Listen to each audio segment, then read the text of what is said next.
Hello, boys and girls of all ages. Welcome to Cabrillo Marine Aquarium.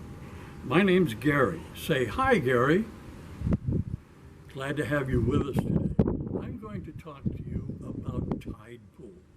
Now, tide pools are just exactly what it sounds like. They're pools of water caused by the tide. And the tide is created by the gravitational pull of the moon on the earth every day. Every single day. It raises the water and it lowers the water.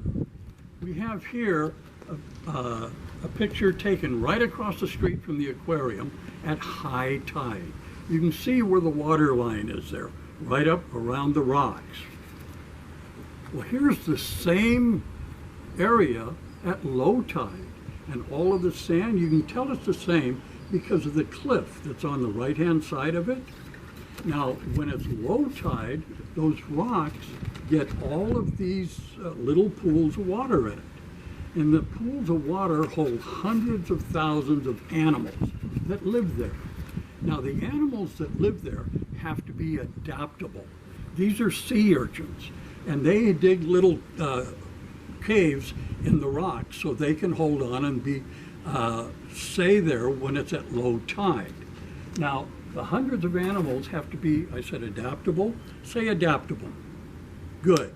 They have to be able to hold on when it's at low tide, because, when the waves are coming in, or when the wind and other animals are trying to get to it, and they have to be able to hold on. Now, one of the animals that I'm going to talk to you about today is a sea star. This is a sea star. And a sea star has hundreds of legs on each ray. And that's how it holds on, and that's the way they move from place to place. Now, a sea star it isn't a fish. It doesn't have scales, and it doesn't have fins. It also doesn't have a brain, it doesn't have a heart, and it doesn't have blood. But it has something you and I don't have. It has 5 eyes. It has an eye in each one of these rays. Now, the rays are usually down like this when they're walking, but that means it can see all around it all the time. It can't see like you and I see.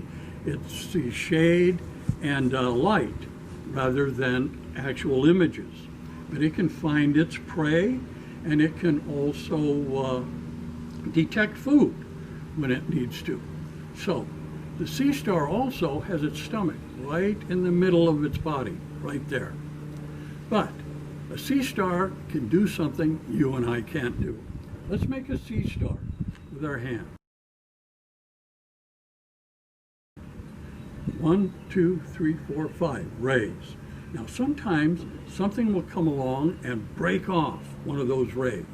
Now, it could be a crab, or it could be a big wave, or something of that nature. But the thing is, a sea star can grow another ray. So it has 5 rays again.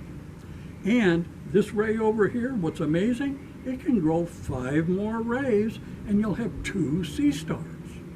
Now, a sea star's favorite food is a mussel. This is a mussel. It's like a shell, it is a shell, and it lives inside that shell. And let's make our mussel.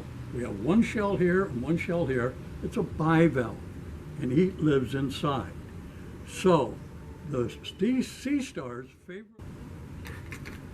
How would a sea star eat a mussel? Okay. I'm going to be a sea star. You be one too. We have 5 rays, and we're hungry, and we have to find something to eat. And so we move along, and we see a mussel down there that we want to eat. And so we crawl over it, and then we take our rays and pull the shells apart. It gets really hard because they don't want to be eaten, okay? But they lose strength and finally gets open, and then the Gstar takes its stomach out of its mouth and pushes it into the shells, and it squirts in digestive juices. Say digestive juices. Good. And it stirs it up, makes a soup. It makes a soup, and then it slurps the soup inside, and that's how it eats. That's pretty cool, huh? How'd you like to eat at McDonald's like that? I bet they'd make you eat in a car. Okay, guys, that's it for today. There are hundreds of other animals in the tide pools and along the coast. And one of them is the whales, which you'll be listening to next. Have a good day. Thank you.